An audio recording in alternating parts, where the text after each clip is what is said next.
ಎಲ್ಲರಿಗೂ ನಮಸ್ಕಾರ। कैसे हैं? बहुत समय से इंतजार कर रहे हैं। ಹೇಗಿದ್ದೀರಿ ಎಲ್ಲರೂ? ಬಹಳ ಹೊತ್ತಿಂದ ನೀವೆಲ್ಲ ಕಾಯ್ತಿದ್ದೀರಿ ಅಂತ ನಂಗೆ ಗೊತ್ತು। श्री सिद्धरमैया जी, श्री रणदीप सिंह सुरजेवाला जी, श्री बी के हरिप्रसाद जी, श्री डी सुधाकर जी, श्री जयचंद्र जी, श्री अजनेय जी, श्री सलीम अहमद जी, श्री गोपाल कृष्णा जी, श्री गोविंदप्पा जी, श्री रघुमूर्ति जी, श्री वेंकटेश जी, श्री केसी वीरेंद्र जी, श्रीमती पूर्णिमा जी, श्री एम की ताजपीर जी, मंच पर उपस्थित सभी नेतागण, सभी कांग्रेस के पदाधिकारीगण, मेरी प्यारी बहनें, मेरे प्यारे भाई, आप सबका इस सभा में बहुत बहुत स्वागत।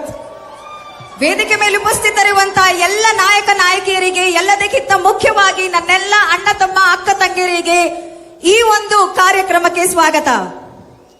आप सब दूर दूर से इतनी गर्मी में मेरी बातों को सुनने आए हैं। आज मुझे बहुत गर्व है कि मैं उसी मैदान पे खड़ी हूं जिस मैदान से दशकों पहले मेरी दादी श्रीमती इंदिरा गांधी जी ने आपसे बातचीत की थी। ನೀವೆಲ್ಲ ದೂರ ದೂರದಿಂದ ಈ ಬಿಸಿಲಲ್ಲಿ ಬಂದು ಇಲ್ಲಿ ಕಾಯ್ತಿದ್ದೀರಾ। ನನಗೊಂದು ಹೆಮ್ಮೆಯ ವಿಷಯ ಅಂದ್ರೆ ಹಲವಾರು ದಶಕಗಳಿಂದ ಹಿಂದೆ ನನ್ನ ಅಜ್ಜಿಯಾದ ಶ್ರೀಮತಿ ಇಂದಿರಾ ಗಾಂಧಿ ಅವರು ಇದೇ ವೇದಿಕೆ ಮೇಲೆ ನಿಂತ್ಕೊಂಡು ನಿಮ್ಮನ್ನೆಲ್ಲ ಉದ್ದೇಶಿಸಿ ಮಾತನಾಡಿದ್ರು। आप सब मेरे भाई मेरी बहन है, सब हर रोज परिश्रम करते हैं। कोई खेती में काम करता है, खेती को उपजाऊ बनाता है, कोई घर पे बच्चों की परवरिश करता है, बच्चों को बड़ा करके शिक्षित करके उनका भविष्य बनाने का काम करती हैं। कोई ऑफिस में काम करता है, कोई श्रमिक है, कोई मजदूरी करता है। सब अपने अपने जीवन में दिन रात परिश्रम करने वाले हैं। ನೀವೆಲ್ಲ ಕಷ್ಟ ಜೀವಿಗಳು। ಕೆಲವರು ಹೊಲದಲ್ಲಿ ಕೆಲಸ ಮಾಡಿದ್ರೆ, ಮಕ್ಕಳನ್ನ ಸಾಕ್ತಿದ್ದೀರಿ, ಮಕ್ಕಳನ್ನ ದೊಡ್ಡವ್ರು ಮಾಡಿ ಅವ್ರಿಗೆ ಒಂದು ಒಳ್ಳೆ ಭವಿಷ್ಯವನ್ನ ರೂಪಿಸ್ಕೊಡ್ತಿದ್ದೀರಿ, ಆಫೀಸಲ್ಲಿ ಕೆಲಸ ಮಾಡ್ತೀರಿ, ಮನೆಯಲ್ಲಿ ಕೆಲಸ ಮಾಡ್ತೀರಿ, ನಿಮ್ಮೆಲ್ಲರ ಕಷ್ಟ ಅರ್ಥ ಆಗತ್ತೆ। हो गया?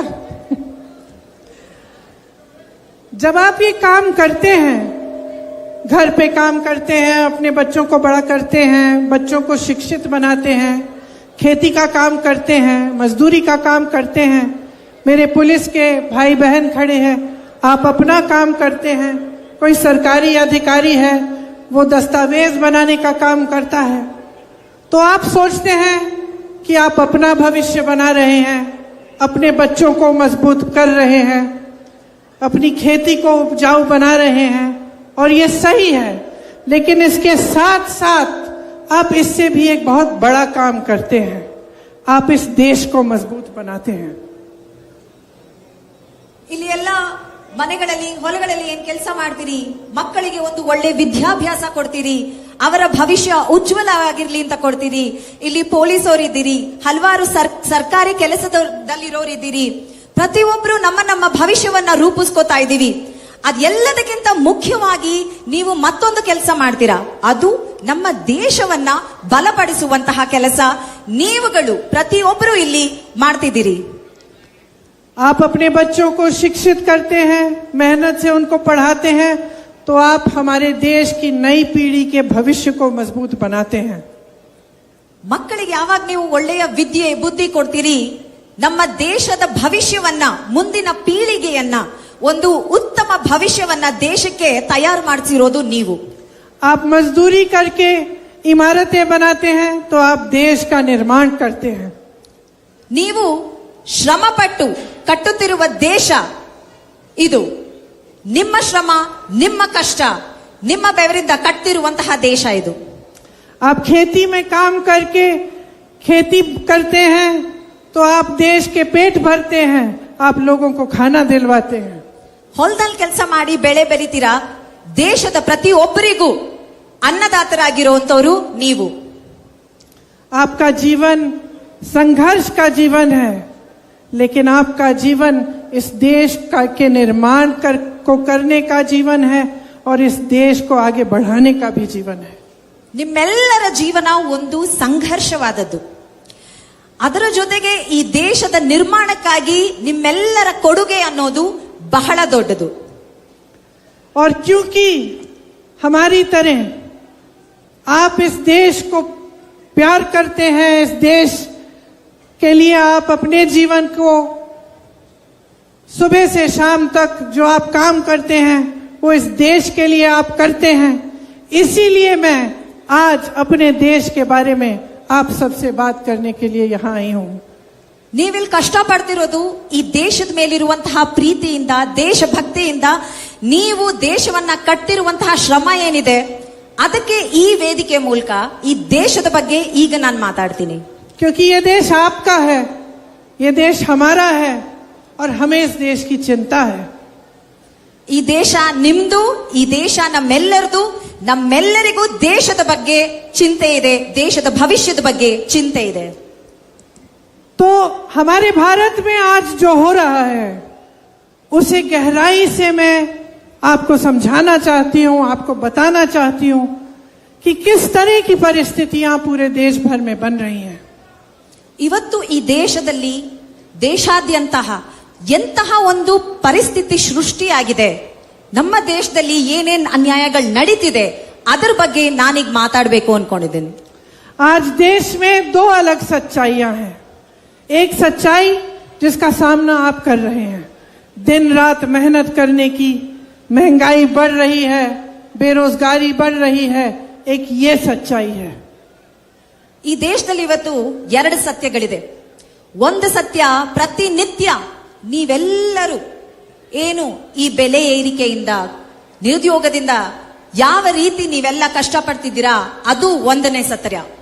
और एक दूसरी सच्चाई जो आप टीवी पे देखते हैं, जहां आपको देश के मान सम्मान की बातें दिखाई जाती हैं, जहां आपको हमारे प्रधानमंत्री जी दिखते हैं जो अपनी पूरी शोहरत और शान के साथ आपको कहते हैं कि ये देश तेजी से आगे बढ़ रहा है. ಮತ್ತೊಂದು ಸತ್ಯ, ನೀವೆಲ್ಲ ಮಾಧ್ಯಮದಲ್ಲಿ ಏನ್ ನೋಡ್ತಿದ್ದೀರಾ ಅದು. ದೇಶದ ಬಗ್ಗೆ, ದೇಶದ ವೈಭೋಗದ ಬಗ್ಗೆ ಮಾತಾಡ್ತಾರೆ ಪ್ರಧಾನಮಂತ್ರಿಗಳು, ಅದು ಬರೀ ಮಾಧ್ಯಮದ ಸತ್ಯ ಮಾತ್ರ. आज हमारे देश में सबसे ज्यादा बेरोजगारी है 45 सालों से. ಇವತ್ತು ನಮ್ಮ ದೇಶದಲ್ಲಿ 45 ವರ್ಷದಲ್ಲಿ ಇಲ್ಲದಂತಹ ನಿರುದ್ಯೋಗ, ಅಷ್ಟು 45 ವರ್ಷದವರೆಗೆ, ಕಳೆದ 45 ವರ್ಷದಲ್ಲಿ ಈ ವರ್ಷನೇ ಈ ಮಟ್ಟಕ್ಕೆ ನಮ್ಮ ದೇಶದಲ್ಲಿ ನಿರುದ್ಯೋಗ ಇರೋದು. हमारे 70 करोड़ भाई बहन आज बेरोजगार हैं. 70 ಕೋಟಿ ನಮ್ಮ ಅಣ್ಣ ತಮ್ಮ ಅಕ್ಕ ತಂಗಿಯರು ಇವತ್ತು ನಮ್ಮ ದೇಶದಲ್ಲಿ ನಿರುದ್ಯೋಗಿಗಳಾಗಿದ್ದಾರೆ. केंद्र में 30 लाख पद खाली पड़े हैं. ಕೇಂದ್ರ ಸರ್ಕಾರದಲ್ಲಿ 30 ಲಕ್ಷ ಸರ್ಕಾರಿ ಕೆಲಸಗಳು ಖಾಲಿ ಬಿದ್ದಿವೆ. आपसे बहुत बड़े बड़े वादे किए गए कि 2 करोड़ नौकरियां बनेंगी, सबको रोजगार मिलेगा, खेती से कमाई दुगनी होगी, लेकिन वो वादे पूरे नहीं हुए. ದೊಡ್ಡ ದೊಡ್ಡ ಮಾತುಗಳನ್ನ ಆಡಿದ್ರು ನರೇಂದ್ರ ಮೋದಿ ಅವರು. ವರ್ಷಕ್ಕೆ 2 ಕೋಟಿ ಕೆಲಸ ಕೊಡ್ತೀವಿ, ಎಲ್ಲರಿಗೂ ಕೆಲಸ ಸಿಗುತ್ತೆ, ರೈತರ ಆದಾಯ ದುಪ್ಪಟ್ಟಾಗತ್ತೆ ಅಂತ ಹೇಳಿದ್ರು. ಈ ಹಿಂದೆ ನರೇಂದ್ರ ಮೋದಿಗೆ ಯಾವ್ದಾದ್ರು ಆಗಿದ್ಯಾ? मेरी बहनें यहाँ बैठी हैं, आप जानती हैं कि महंगाई कितनी बढ़ गई है. आप जानती हैं कि जब आपको दुकान जाना पड़ता है कुछ खरीदने के लिए तो कितनी मुश्किल होती है. जब त्योहार आता है, कुछ नया खरीदना है, घर में लिपाई पुताई करनी है, तो कितनी मुश्किल से, कितनी मेहनत से आप उसको पैसों को कमा पा रही हैं और खर्चा करना कितना मुश्किल हो गया है आपके लिए. ಇಲ್ಲೆಲ್ಲ ಮಹಿಳೆಯರು ಕೂತಿದ್ದೀರಿ, ನನ್ನ ಅಕ್ಕ ತಂಗಿಯರು, ನೀವ್ ಯೋಚನೆ ಮಾಡಿ, ಈ ಬೆಲೆ ಏರಿಕೆಯಿಂದ ನಿಮ್ಗೆ ಸಂಸಾರ ನಡ್ಸಕ್ ಆಗ್ತಿದ್ಯಾ? ಒಂದು ಹಬ್ಬ ಹರಿದಿನ ಅನ್ನೋದಿಲ್ದೆ ಒಂದು ಸಿಹಿ ಮಾಡೋದಕ್ಕೆ ಅಥವಾ ಏನೋ ಒಂದು ಹೊಸದ್ ಖರೀದಿ ಮಾಡೋದಕ್ಕೂ ಇವತ್ತು ನಮ್ಮ ಜನರು ಕಷ್ಟ ಪಡ್ತಾ ಇದ್ದಾರೆ. पेट्रोल 100 पार हो गया है, डीजल 90 पार, सोना 73,000 रुपए पार, चांदी 90,000 रुपए पार, गैस के सिलेंडर के दाम आसमान छू रहे हैं. जहां जहां देखिए हर चीज का दाम बढ़ रहा है, कुछ सस्ता नहीं हुआ। ಪೆಟ್ರೋಲ್ ರೇಟ್ 100 ರೂಪಾಯಿ ಮೇಲಾಗಿದೆ, ಡೀಸೆಲ್ 90 ರೂಪಾಯಿ ಮೇಲಾಗಿದೆ, ಗ್ಯಾಸ್ ಸಿಲಿಂಡರ್ ಎಲ್ಲ ನಾವು ಹೇಳ್ಬೇಕಾಗಿಲ್ಲ ಯಾವ ಮಟ್ಟಕ್ಕೆ ಹೋಗಿದೆ ಅಂತ. ಚಿನ್ನ, ಬೆಳ್ಳಿ, ಪ್ರತಿ ಒಂದು ವಸ್ತುವಿನ ಬೆಲೆ ಇವತ್ತು ಆಕಾಶ ಮುಟ್ತಾ ಇದೆ. आपका जीवन, आपके संघर्ष बढ़ रहे हैं, तरक्की नहीं हो रही है, मुश्किलें ज्यादा हो रही हैं। ನೀವೆಷ್ಟೇ ಕಷ್ಟ ಪಡ್ತಾ ಇದ್ರು ಕಷ್ಟಗಳ ಮೇಲೆ ಕಷ್ಟ ಬರ್ತಾನೆ ಇದೆ. ನಿಮ್ಮ ಸಂಘರ್ಷ ಮಾತ್ರ ಹಾಗೆ ಇದೆ, ಕಷ್ಟಗಳು ಮಾತ್ರ ಜಾಸ್ತಿ ಆಗ್ತಾನೆ ಇದೆ. मेरे किसान भाइयों के लिए मुश्किल बढ़ रही है, एमएसपी नहीं मिलता, जीएसटी हर सामान पर है, महंगाई की वजह से आप कमा नहीं पाते हैं।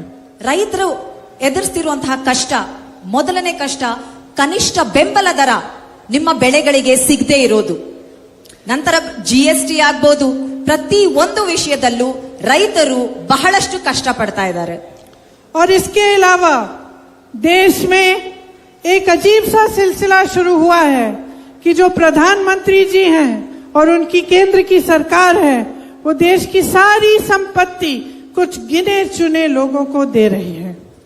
ಇಲ್ಲೊಂದು ವಿಚಿತ್ರವಾದ ಕೆಲಸ ನಡೀತಿದೆ.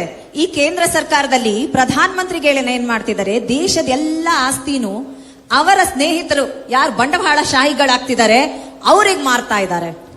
मेरे किसान भाइयों के कर्ज माफ नहीं करेंगे, लेकिन बड़े बड़े उद्योगपतियों के 16 लाख करोड़ रुपयों का कर्ज माफ कर लेंगे। ನಮ್ಮ ರೈತರ ಸಾಲ ಮನ್ನಾ ಮಾಡೋದಕ್ಕಾಗೋದಿಲ್ಲ ಇವ್ರಿಗೆ.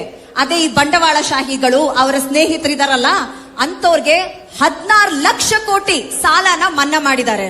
इस देश का लोहा, कोयला, बिजली, सड़कें, हवाई अड्डे, बंदरगाह, हाईवे, हमारे बड़े बड़े PSU की सब्सिडरीज सब अपने दोस्तों को सौंप दी है।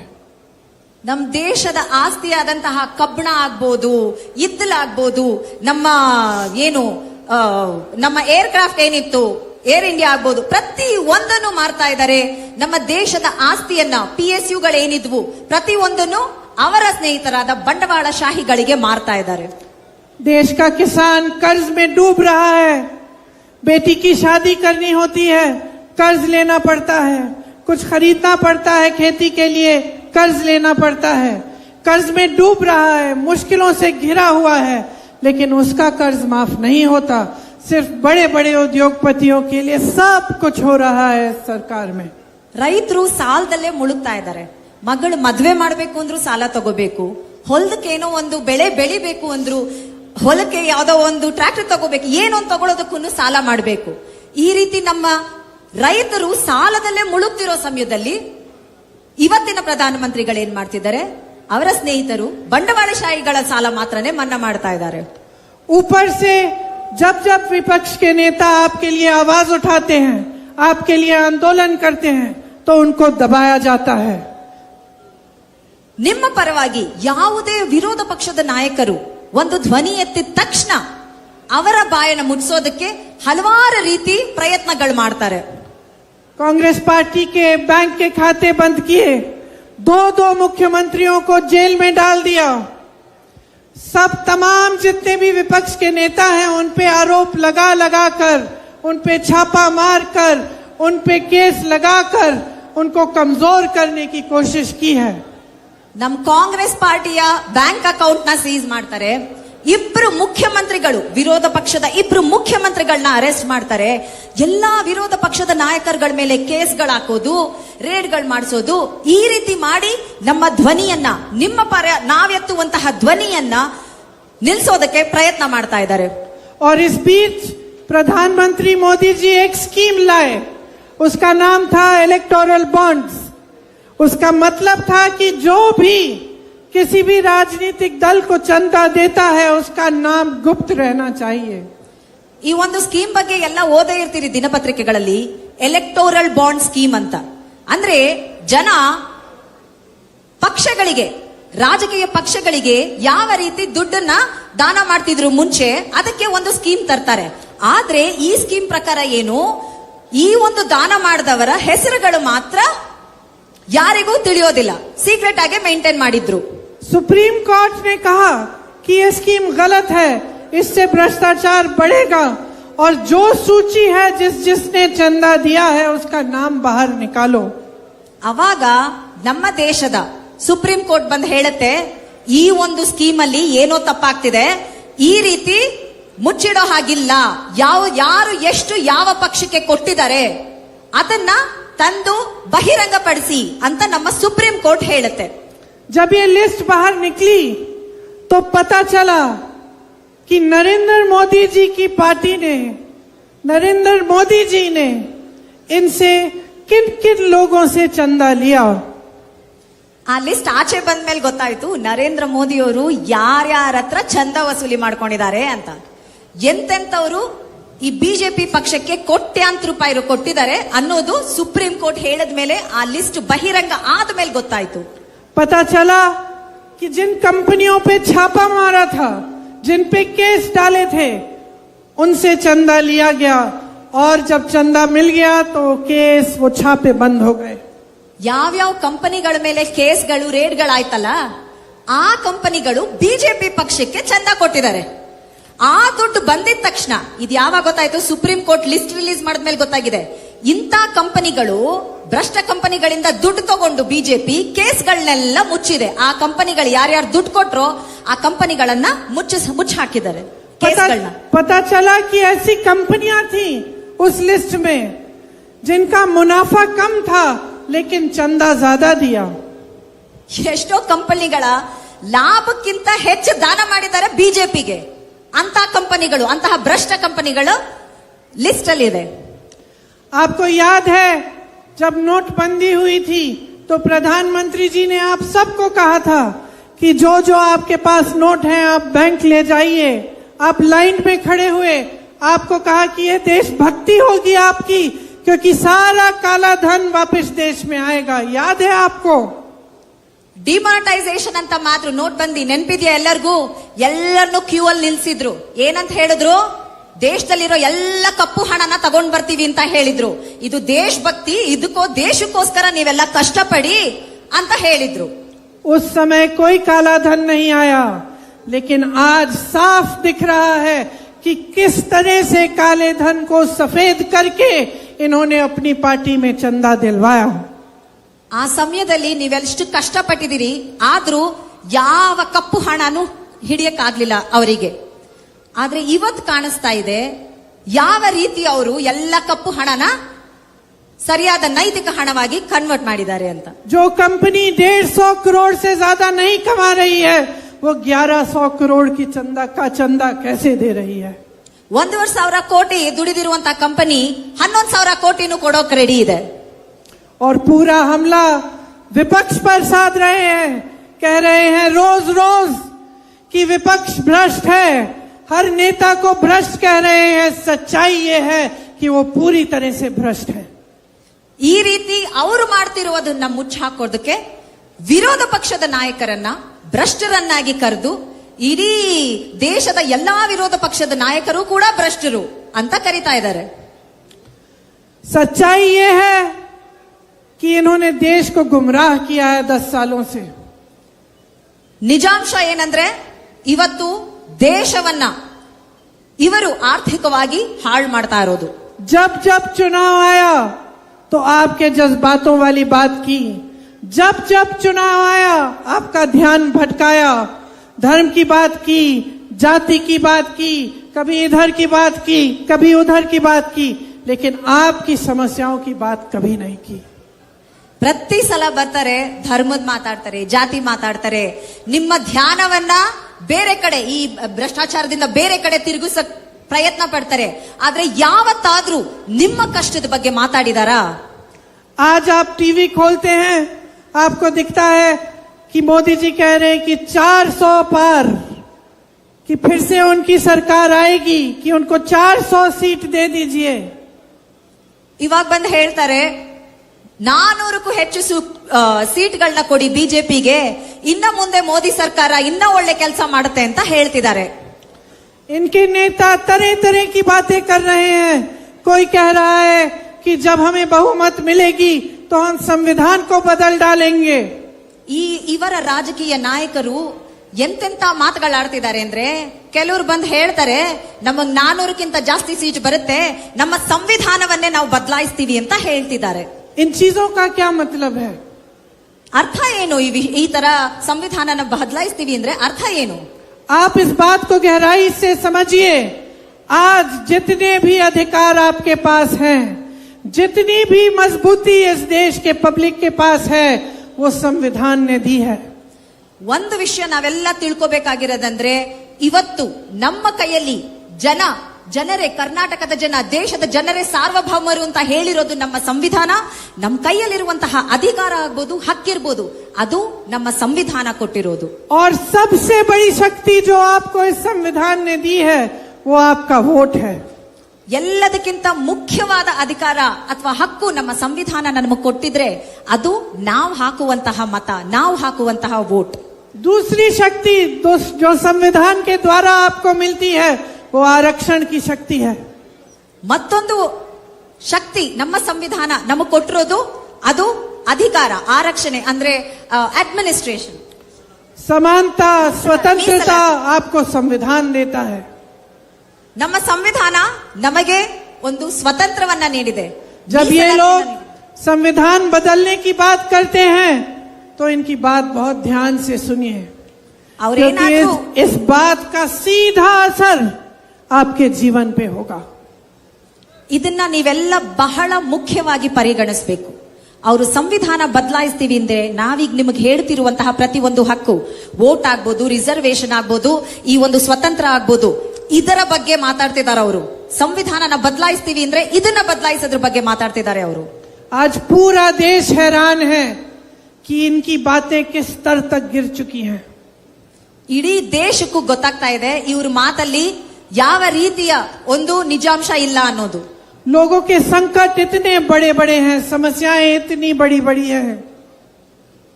ಜನರ ಒಂದು ಕಷ್ಟ ಕಾರ್ಪಣ್ಯಗಳು, ಸಮಸ್ಯೆಗಳು ಎಷ್ಟು ದೊಡ್ಡದಾಗಿದೆ. लेकिन हमारे देश के प्रधानमंत्री को इसकी जानकारी नहीं है, उनको इसकी समझ ही नहीं है कि आप कितना संघर्ष कर रहे हैं. ಆದ್ರೆ ಪ್ರಧಾನ ಮಂತ್ರಿಗಳಿಗೆ ಮಾತ್ರ ಈ ನಿಜಾಂಶದ ಒಂಚೂರು ಅರಿವಿಲ್ಲ. ಅವ್ರಿಗೆ ಗೊತ್ತೂ ಇಲ್ಲ ನಿಮ್ಗೆ ನೀವು ಪ್ರತಿದಿನ ಪಡ್ತಿರುವಂತಹ ಕಷ್ಟ ಆಗ್ಬೋದು, ಎದುರಿಸ್ತಿರೋ ಸಮಸ್ಯೆಗಳ ಪರಿಗಣನೆ ನಮ್ಮ ದೇಶದ ಪ್ರಧಾನ ಮಂತ್ರಿಗಳಿಗೆ ಇಲ್ಲ. एक जमाना होता था जब इंदिरा जी जैसे प्रधानमंत्री आपके बीच आते थे, आपके गांव में आते थे, आपके घरों में आते थे, आपके साथ बैठते थे, आपकी समस्याओं को सुनते थे, समझने की कोशिश करते थे.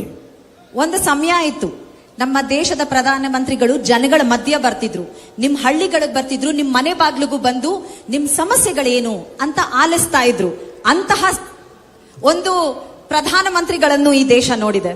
और वो जमाना मैंने देखा है जब प्रधानमंत्री होते हुए भी किसी गरीब के घर चले गए किसी गांव में, तो उनको ये हक था उस गांव वाले को कि वो डांट लेते प्रधानमंत्री को, कह देते कि आपने मेरा काम नहीं किया, और प्रधानमंत्री नाराज नहीं होते, वो श्रद्धा से कहते कि मैं आपका काम करके आपको दूंगा.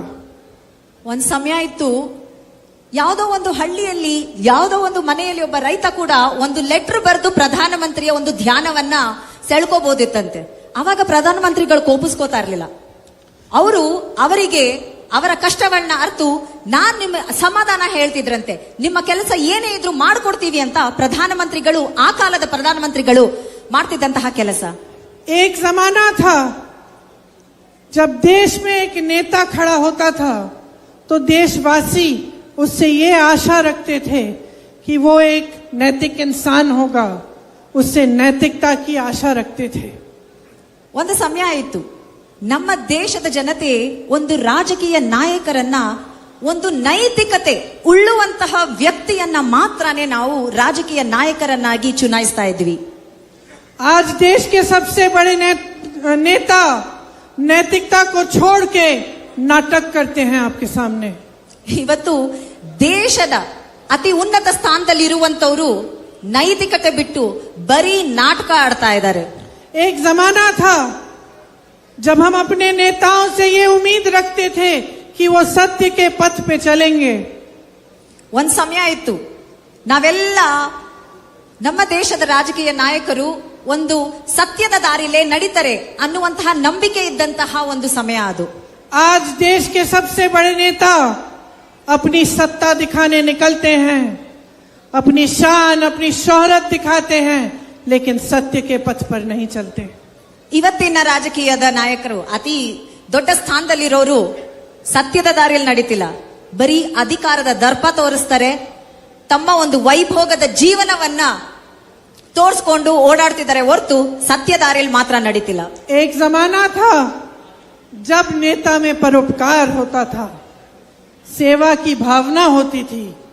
आज हम देश के सबसे बड़े नेता में सिर्फ अहंकार देख रहे हैं.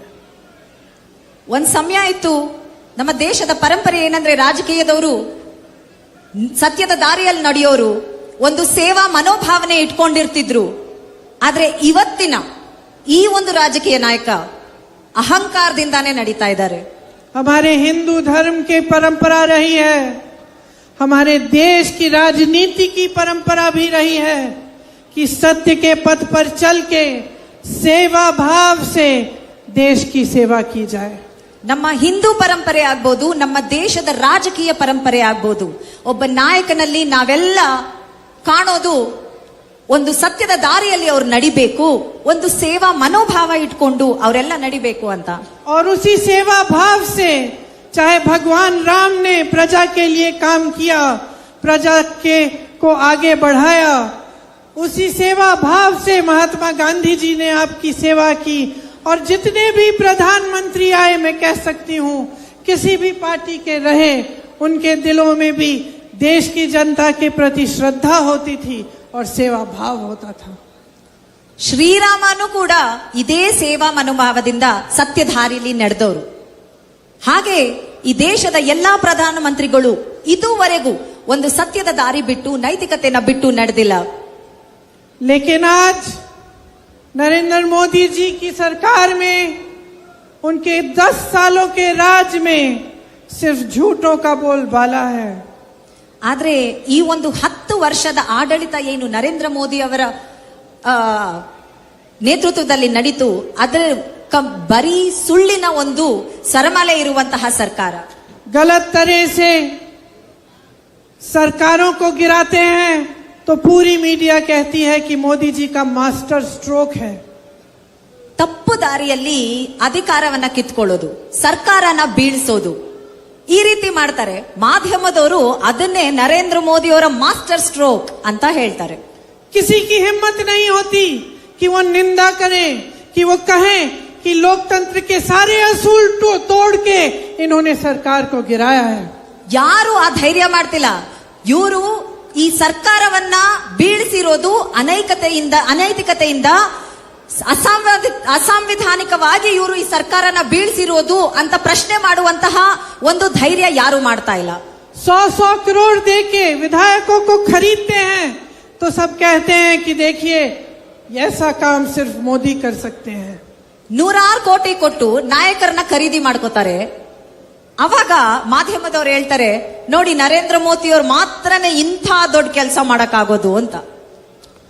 चुनाव के समय रोजगार की बात नहीं करते, महंगाई को कम करने की बात नहीं करते, आपकी शिक्षा की सुविधाओं की बात नहीं करते, स्वास्थ्य सुविधाओं की बात नहीं करते, भड़काऊ बातें करते हैं, ध्यान भटकाने वाली बातें करते हैं, और सारी मीडिया दंडवत होकर उनके साथ लगी रहती है. ಚುನಾವಣೆ ಸಮಯದಲ್ಲಿ ನಿರುದ್ಯೋಗದ ಬಗ್ಗೆನೋ, ಬೆಲೆ ಏರಿಕೆ ಬಗ್ಗೆ, ನಿಮ್ಮ ಆರೋಗ್ಯದ ಬಗ್ಗೆ ಆಗ್ಬೋದು, ನಿಮ್ಮ ಮಕ್ಕಳ ಶಿಕ್ಷಣದ ಬಗ್ಗೆ ಆಗ್ಬೋದು ಮಾತಾಡೋದಿಲ್ಲ. ಏನೋ ಒಂದು ಮಾಡಿ ಪ್ರತಿಯೊಬ್ಬರ ಧ್ಯಾನನ ಧರ್ಮ ಜಾತಿ ಅನ್ಕೊಂಡು ಬೇರೆ ಕಡೆ ಹರಿಸುವಂತಹ ಪ್ರಯತ್ನಗಳು ಮಾಡ್ತಾರೋರು. सब कहते हैं कि विदेश में भी ये चर्चा है कि मोदी जी इस दुनिया के सबसे बड़े नेता हैं. ಎಲ್ಲ ಹೇಳೋದೇನಂದ್ರೆ ವಿದೇಶದಲ್ಲೂ ಹೇಳ್ತಾರಂತೆ, ಜಗತ್ತಿಗೆ ಪ್ರಸಿದ್ಧರು ಮೋದಿ ಅವರು ಎಲ್ಲರಿಗಿಂತ ಉತ್ತಮ ನಾಯಕ ಅಂತ. इतनी सत्ता, इतनी शान, इतनी शोहरत, इतना घमंड, इतना गुमान. कहते हैं कि चुटकी भर में अगर मोदी जी चाहें तो दुनिया के सारे जंग बंद करा सकते हैं. ಎಷ್ಟು ಅಹಂಕಾರದಿಂದ ತಮ್ಮ ವೈಭೋಗಗಳನ್ನ ಪ್ರದರ್ಶಿಸ್ತಾರೆ ನರೇಂದ್ರ ಮೋದಿಯವರು. ಎಲ್ಲದಕ್ಕಿಂತ ಮುಖ್ಯವಾಗಿ ನರೇಂದ್ರ ಮೋದಿಯವರು ಚುಟ್ಕಿ ಹೊಡೆದ್ರೆ ಸಾಕು ಯುದ್ಧಗಳನ್ನೇ ನಿಲ್ಲಿಸ್ಬಿಡ್ತಾರಂತೆ ದೇಶಗಳದು. ಹಂಗಂತ ಹೇಳ್ಕೊಂಡು ಮಾಧ್ಯಮಗಳಲ್ಲಾಗ್ಲಿ ಎಲ್ಲ ಕಡೆ ಹೇಳ್ಕೊಂಡು ಬರ್ತಾರೆ. तो मैं आपसे पूछना चाहती हूं कि अगर इतने बड़े नेता हैं, इतनी सत्ता है उनके पास, कोई उनसे सवाल भी नहीं कर सकता, तो 10 सालों में आपके लिए रोजगार बनाने का काम क्यों नहीं किया है? तो 10 सालों में महंगाई इस देश में घटी क्यों नहीं है? तो 10 सालों में नौजवानों के लिए नए नए स्कीम क्यों नहीं लाए? तो 10 सालों में आपके घरों में तरक्की क्यों नहीं आई है? ನಿಮ್ಮ ಈ ಅಧಿಕಾರನ ಬಳಸ್ಕೊಂಡು ಇಷ್ಟ ಬಲಿಷ್ಠ ನಾಯಕರಾಗಿದ್ರೆ ನೀವು ಈ 10 ವರ್ಷದಲ್ಲಿ ನಮ್ಮ ದೇಶದಲ್ಲಿ ಇರುವಂತಹ ಬೆಲೆ ಏರಿಕೆ ಯಾಕೆ ಕಮ್ಮಿ ಆಗಿಲ್ಲ? ನಿರುದ್ಯೋಗ ಯಾಕೆ ಕಮ್ಮಿ ಆಗಿಲ್ಲ? ನಮ್ಮ ರೈತರು ಪ್ರತಿಯೊಬ್ರು ಪಡ್ತಿರುವಂತಹ ಕಷ್ಟ ಯಾಕೆ ಕಮ್ಮಿ ಆಗ್ತಿಲ್ಲ? ನಿಮ್ಮ ಅಧಿಕಾರ ನೀವಿಷ್ಟು ಬಲಿಷ್ಠರು ಅಂತ ಬರೀ ಹೇಳ್ಕೋತಿರಲ್ಲ, ಇದೆಲ್ಲ ಮಾಡೋದಕ್ಕಾಗ್ತಿಲ್ವಾ? आपने 10 सालों में देखा कि इनके 2-3 उद्योगपति मित्र कहां से कहां चले गए, दुनिया के सबसे अमीर इंसान बन गए, क्योंकि मोदी जी ने उनका समर्थन किया। मोदी जी ने सारे देश की संपत्ति उनको सौंप दी। ಇಬ್ರು ಬಂಡವಾಳಶಾಹಿಗಳು ನರೇಂದ್ರ ಮೋದಿ ಅವರ ಸ್ನೇಹಿತರು.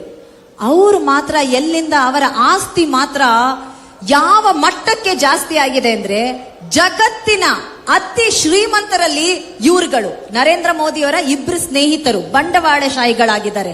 ಈ 10 ವರ್ಷದಲ್ಲಿ ಏನಾದ್ರೂ ಒಳ್ಳೇದಾಗಿದೆ, ಅಭಿವೃದ್ಧಿ ಆಗಿದ್ರೆ ಆ ಇಬ್ರು ನರೇಂದ್ರ ಮೋದಿ ಅವರ ಬಂಡವಾಳಶಾಹಿ ಸ್ನೇಹಿತರಿಗೆ ಮಾತ್ರ. आपको रोज रोज बताया जाता है कि गर्व होना चाहिए, देश का सम्मान बढ़ रहा है, देश आगे बढ़ रहा है, लेकिन मैं आपसे पूछना चाहती हूं कि आपको क्या मिला है इन 10 सालों में? ದಿನಾ ಹೇಳ್ಕೊಂಡು ಬರ್ತಾ ಇದ್ದಾರೆ ದೇಶದ ಮರ್ಯಾದೆ ಹೆಚ್ಚುತ್ತಾ ಇದೆ, ದೇಶ ಮುಂದುವರಿತಾ ಇದೆ, ಜಗತ್ತಿನಲ್ಲೇ ದೇಶ ಒಂದು ದೊಡ್ಡ ಮಟ್ಟಕ್ಕೆ ಏರ್ತಾ ಇದೆ ಅಂತ. ಒಂದು ಬಹಳ ಸುಲಭವಾದ ಪ್ರಶ್ನೆ ಕೇಳ್ತೀವಿ, ನಿಮ್ ಜೀವನದಲ್ಲಿ ಏನಾದ್ರೂ ಒಳ್ಳೇದಾಗಿದ್ಯಾ ಈ 10 ವರ್ಷದಲ್ಲಿ ಅಂತ ಯೋಚನೆ ಮಾಡಿ. आपके बच्चों को रोजगार मिला है? ನಿಮ್ ಮಕ್ಕಳಿಗೆ ಕೆಲಸ ಸಿಕ್ಕಿದ್ಯಾ? महंगाई कम हुई है? ಬೆಲೆ ಏರಿಕೆ ಕಮ್ಮಿ ಆಗಿದ್ಯಾ? आपके लिए अस्पताल बनाए हैं? ಆಸ್ಪತ್ರೆಗಳು ಏನಾದ್ರೂ ಅವರು ಕಟ್ಟಿಸ್ಕೊಟ್ಟಿದಾರಾ? कोई एम्स IIT जैसे संस्थान बनाए हैं? ಈ ಹಿಂದೆ ನಮ್ಮ ಸರ್ಕಾರ ಕಟ್ಟಿಸಿದಂತಹ ಏಮ್ಸ್ IITಗಳು ಅಂಥದ್ದು ಯಾವ್ದಾದ್ರೂ ಈ ಸರ್ಕಾರ ಕಟ್ಟಿಸ್ಕೊಟ್ಟಿದ್ಯಾ? क्या काम किया है? ಏನ್ ಕೆಲಸ ಮಾಡಿದಾರೆ ಮತ್ತೆ? और अगर इतना काम किया है जैसे ये लोग कहते हैं, तो 10 सालों के बाद जब आपके सामने खड़े होते हैं और चुनाव में आपका वोट मांगते हैं, तो अपने काम के आधार पर क्यों नहीं मांग रहे हैं? धर्म के आधार पर क्यों मांग रहे हैं? जाति के आधार पर क्यों मांग रहे हैं? आपके जज्बातों के आधार पर क्यों मांग रहे हैं? ನಿಜವಾಗ್ಲೂ ಅವ್ರು ಈ 10 ವರ್ಷದಲ್ಲಿ ಕೆಲಸ ಮಾಡಿದಿದ್ರೆ ಈ ರೀತಿ ರಾಜಕೀಯ ವೇದಿಕೆಗಳಲ್ಲಿ ನಿಂತ್ಕೊಂಡು ನಾವಿಷ್ಟು ಕೆಲಸ ಮಾಡಿದೀವಿ, ಇದರ ಆಧಾರದ ಮೇಲೆ ನಮಗೆ ವೋಟ್ ಹಾಕಿ ಅಂತ ಕೇಳ್ತಿದ್ರು. ಧರ್ಮದ ಆಧಾರದ ಮೇಲೆ ಕೇಳ್ತಿದ್ರಾ? ಜಾತಿ ಆಧಾರದ ಮೇಲೆ ಕೇಳ್ತಿದ್ರಾ ವೋಟ್ನ? ಇಲ್ಲ, ಅವ್ರು ನಿಜವಾಗ್ಲೂ ಕೆಲಸ ಮಾಡಿದ್ರೆ ಕೆಲಸದ ಆಧಾರದ ಮೇಲೆ ಕೇಳ್ತಿದ್ರು. यहाँ सूखा पड़ा, कर्नाटका की सरकार ने मोदी जी की सरकार से मदद मांगी। सिद्धरामैया जी बैठे हैं, उनसे पूछिए, 1 रुपया मदद नहीं मिला। ಇಲ್ಲಿ ನಮ್ಮ ರಾಜ್ಯಕ್ಕೆ ಬರಬೇಕಾಗಿರುವಂತಹ ಅನುದಾನವನ್ನ ನಮ್ಮ ಮುಖ್ಯಮಂತ್ರಿಗಳಾದ ಸಿದ್ದರಾಮಯ್ಯನವರು ಹಲವಾರು ಬಾರಿ ನಮ್ಮ ದೇಶದ ಪ್ರಧಾನಮಂತ್ರಿಗಳಿಗೆ ಲೆಟರ್ ಬರೆದಿದ್ದಾರೆ, ಕೇಳಿದ್ದಾರೆ. 1 ಪೈಸಾ ಇದುವರೆಗೂ ಬಿಡುಗಡೆ ಮಾಡಿಲ್ಲ. रायचूर में कितने लंबे समय से एम्स की मांग है, कोई सुनवाई नहीं हुई, आज तक उसका नाम भी नहीं आया। ರಾಯಚೂರಲ್ಲಿ ಬಹಳಷ್ಟು ವರ್ಷಗಳಿಂದ ಒಂದು ಏಮ್ಸ್ ಕಟ್ಟಿಸ್ಕೊಡ್ಬೇಕು ಅನ್ನುವಂತಹ ಒಂದು ಬೇಡಿಕೆ ಇದೆ. ಇದುವರೆಗೂ ಅದರ ಬಗ್ಗೆ ಒಂದು ಕೂಡ ಉಸಿರೇ ಎತ್ತುತ್ತಾ ಇಲ್ಲ, ಅವ್ರು ಅದ್ರ ಬಗ್ಗೆ ಮಾತಾಡೋದು ಇಲ್ಲ. कलासा बंडूरी नाला परियोजना से आप सबको पानी का पीने का पानी मिलता, वो अब तक मंजूर ही नहीं हुआ है केंद्र से। ನಿಮ್ಮ ಮನೆಗಳಲ್ಲಿ ಕುಡಿಯುವ ನೀರಿಗಾಗಿ ಮಾಡಿದಂತಹ ಯೋಜನೆಯಿಂದ ಯಾರು ಕೂಡ ಫಲಾನುಭವಿಗಳಿಲ್ಲ, ಯೋಜನೆ ಮಾತ್ರ ಇದೆ. अपर भद्रा परियोजना से चित्रदुर्गा, तुमकुरू, दावंगेड़े और चिकमंगलुरु को पानी देने की योजना थी, आज तक केंद्र सरकार ने उसके लिए पैसा नहीं दिया। ಅಪ್ಪರ್ ಭದ್ರಾ ಯೋಜನೆಯಿಂದ ಚಿತ್ರದುರ್ಗ, ದಾವಣಗೆರೆ, ತುಮಕೂರಿಗೆ ಕುಡಿಯುವ ನೀರನ್ನ ಯೋಜನೆ ಬರಬೇಕಿತ್ತು, ಅದು ಕೂಡ ಇದುವರೆಗೂ ಆಗಿಲ್ಲ. कर्नाटका की टैक्स में हिस्सेदारी को घटाकर 62,000 करोड़ रुपए का नुकसान कराया है इस प्रदेश का। ಕರ್ನಾಟಕದ ಟ್ಯಾಕ್ಸ್ 12,000 ಕೋಟಿ ಹೋಗ್ತಾ ಇದೆ ಸೆಂಟ್ರಲ್ ಗವರ್ಮೆಂಟ್.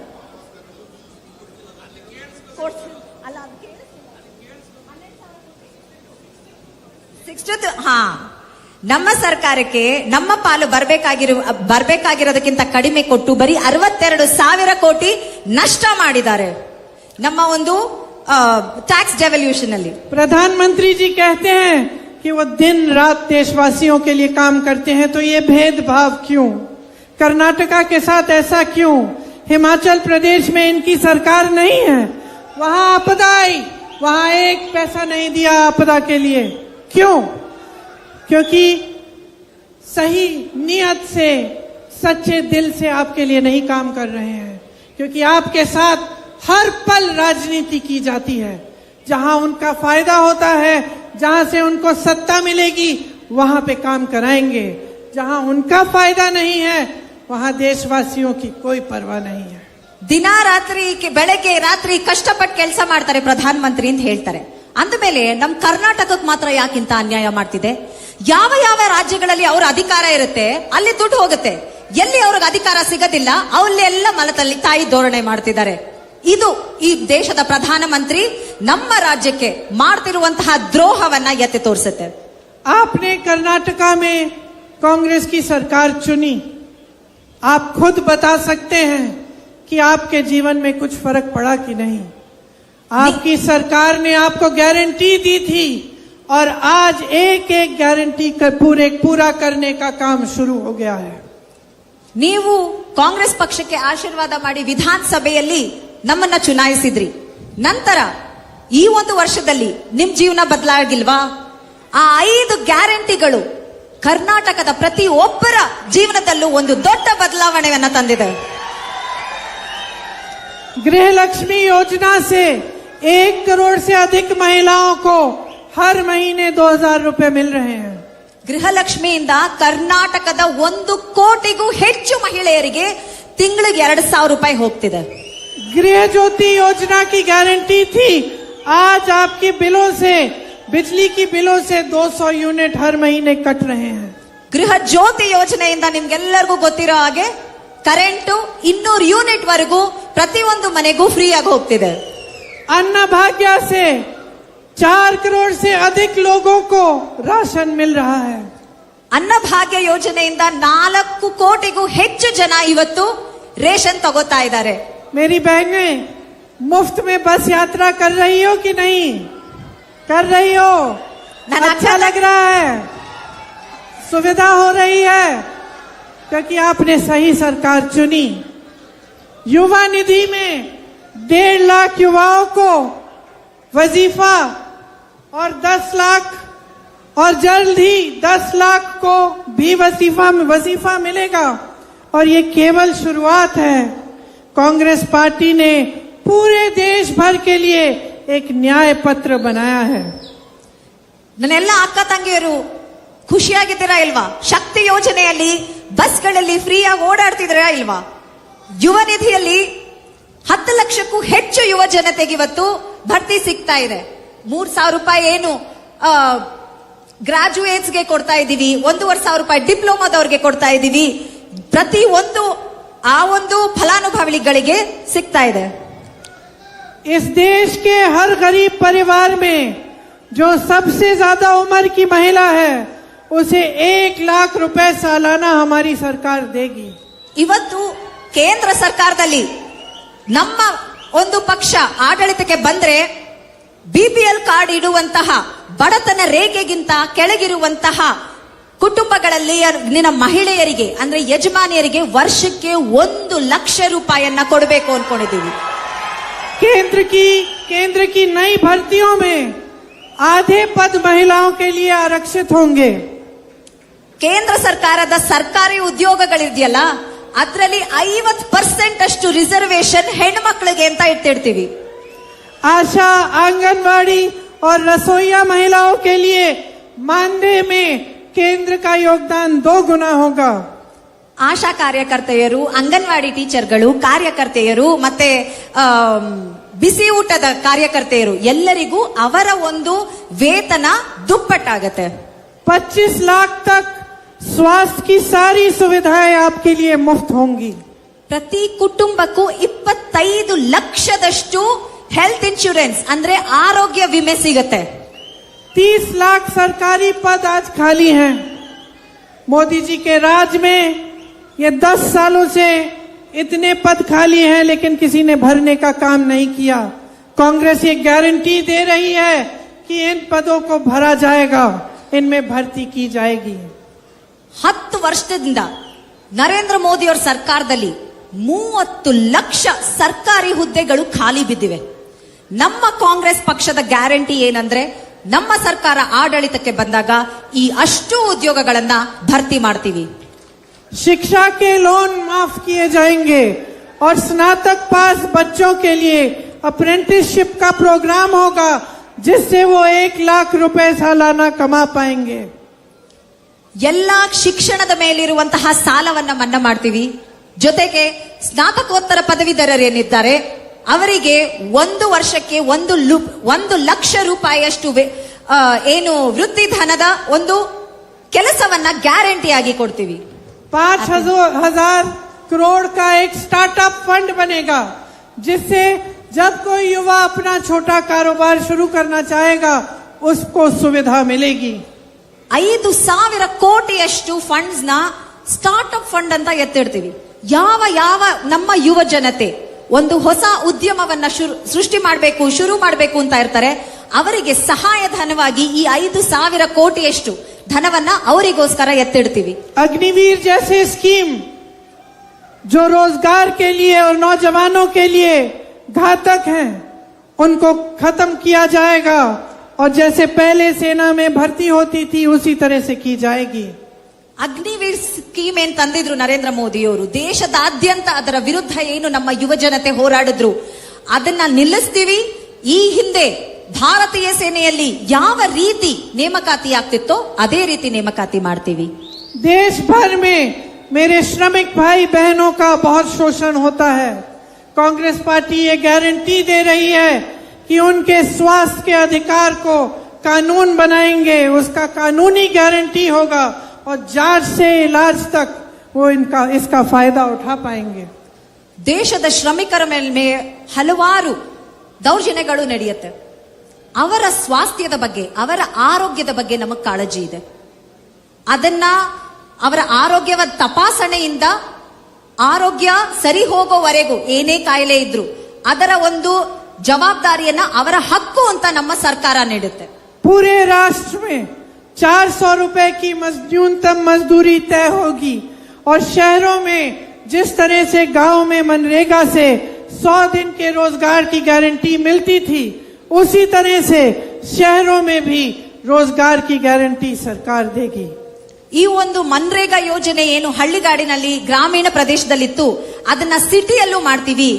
400 ರೂಪಾಯಿ ದಿನಕ್ಕೆ, ಇಷ್ಟ ದಿನ ಏನು 250 ರೂಪಾಯಿ ವೇತನ ಇತ್ತು ಅದನ್ನ 400 ರೂಪಾಯಿಗೆ ಹೆಚ್ಚಳ ಮಾಡ್ತೀವಿ. ओला, उबर, जोमैटो डिलीवरी वाले जो वर्कर्स हैं उनको सामाजिक सुरक्षा दी जाएगी. ಓಲಾ, ಊಬರ್ ಈ ರೀತಿ ಏನು ನಮ್ಮ ಯುವ ಜನತೆ ಕೆಲಸ ಮಾಡ್ತಿದ್ದಾರೆ ಈ ಕಂಪನಿಗಳಲ್ಲಿ, ಅವರಿಗೆ ಏನು ಒಂದು ಸಾಮಾಜಿಕ ಭದ್ರತೆ ಇಲ್ಲ. ಅಂಥವರಿಗೂ ಕೂಡ ಒಂದು ನೀತಿಯನ್ನ ಸೃಷ್ಟಿಸಿ ಸಾಮಾಜಿಕ ಭದ್ರತೆಯನ್ನ ಕೊಡ್ತೀವಿ.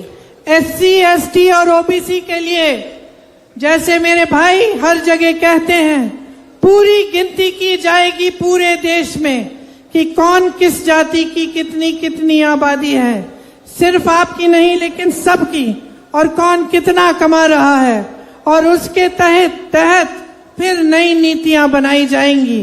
आरक्षण की सीमा 50% से बढ़ाया जाएगा और SC, ST का सब प्लान लागू किया जाएगा.